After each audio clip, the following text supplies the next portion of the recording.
welcome to World Talks, where every word matters, with me, Anna Kalczynska. Good morning. The Operation Nordic Warden, a NATO effort to track Russian shadow fleet, has begun. 10 vessels from the United Kingdom and GEF will engage in northern European waters in real time to protect critical infrastructure undersea. The deployment comes in response to an increasing number of suspected sabotage incidents on the Baltic Sea, where multiple telecoms and power cables linking various EU countries were damaged using foreign ships. Joining me to discuss this topic is Colonel Vaidotas Malinionis, Managing Director, National Defence Foundation. Good morning, sir. Good morning. So how would you describe security situation in the Baltic Sea at that very moment? What infrastructure is there to protect, and what role does the Baltic Sea play in the broader European energy and communication infrastructure? Baltic Sea is the space where surrounding countries, NATO countries, yes, majority, we have a lot of infrastructure which is connecting other countries. So to mention, the electric grid infrastructure, cables, also data cables, gas pipes, and other very vital infrastructure. How much of that infrastructure is on the bottom of the Baltic Sea is, of course, unknown, but definitely we really have very vital and important infrastructure which must be functioning pretty well, because we can face very significant distractions in our activities in our neighboring countries. So what are the measures NATO is taking right now to ensure the safety of critical underwater cables in the Baltic Sea? Yeah, I think it's a good decision to start patrolling, and Polish Prime Minister Donald Tusk already advised to organize patrolling cables from Finland and to Germany, and also from Lithuania to Sweden, were broken intentionally, and the latest cable damage from Estonia to Finland, electric cable, which proved that it's most probably intentional activities, aggressive activities, and in order to protect our economies, our infrastructure, NATO countries must defend that infrastructure, and that decision, I think, is very welcome. And maybe we could do it early already. But what is also very important, it's not only to deploy, the warships which will be patrolling Baltic Sea with a goal of protecting infrastructure, but also very clear rules of engagements. Yes, and in this case, we don't have to have any kind of ambiguity here. And that message should be very clear for also probable, enemies like Russia, aggressive state, what kind of measures we will take in case something will happen. So they have to be informed pretty well what they should expect if something will happen.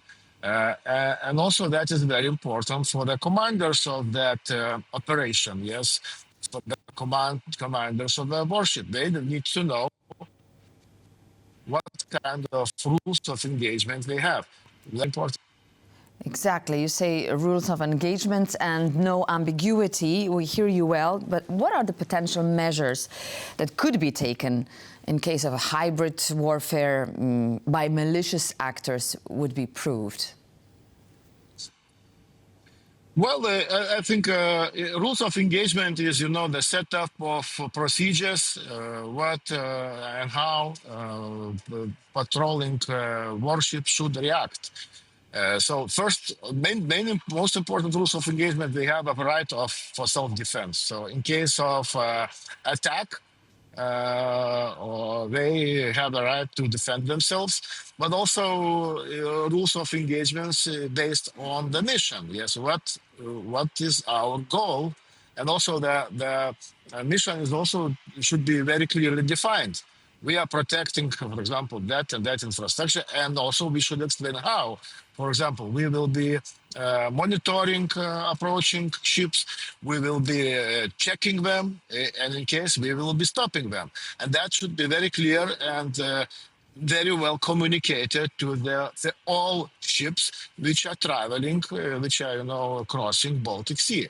So even for Russia, that should be very clear. Because if ambiguity is left, I think it will be Russians will make sure it will be used and it will be provoked, and it will they will try to demonstrate NATO weaknesses. So those rules of engagement must be very firm, very clear, and very clearly communicated. All right. Colonel, so could the alleged sabotage be part of a broader strategy by Russia's so-called shadow fleet? And if so, what are the implications for the global regional security here? Well, as we know that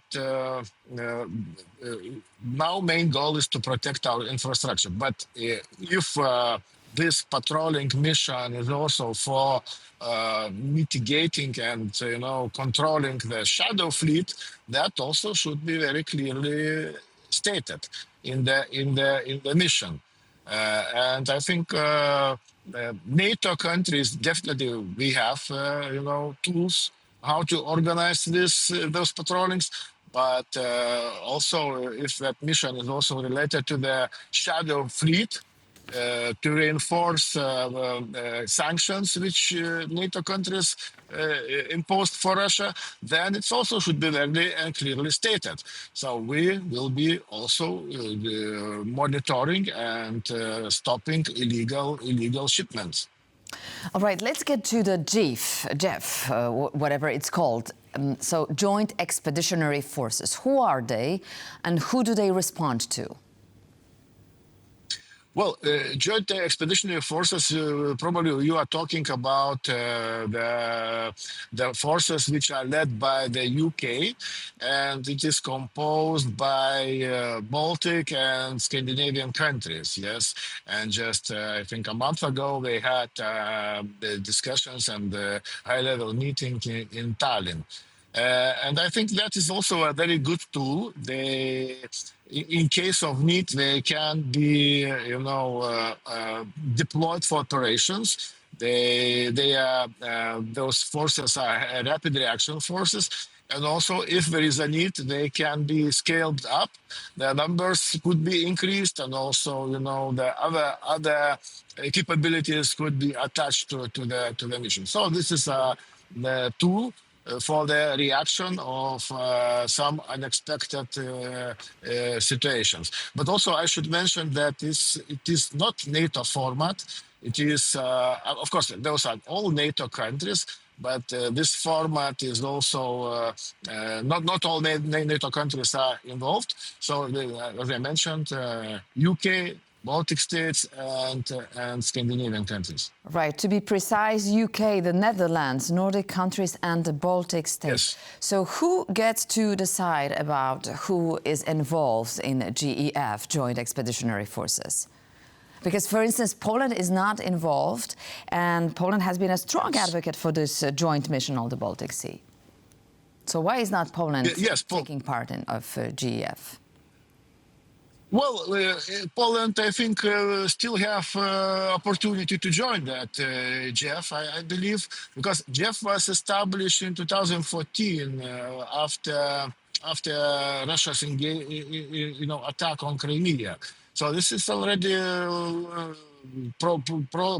project which has some time. So, but if Poland, it's up to Poland. I don't think that JEF countries wouldn't allow I believe they will allow Poland if Poland would like to join that JEF format. But so far, I think it's probably. I believe Poland is considering, but and I don't see any obstacles they can join it. All right. So let's get to the Eagle S detained by the Finnish authorities. How significant is this in this recent dissension for the whole Baltic state security? Well, yeah, I think detention is, I think, the right decision. Yes, but because Russia for us is in the Baltic Sea is creating problems. You know, it's creating ambiguous situations, hybrid attacks. So we must react, and we must, because otherwise it will get worse and worse, and they will use that, you know, our indecisiveness of NATO countries.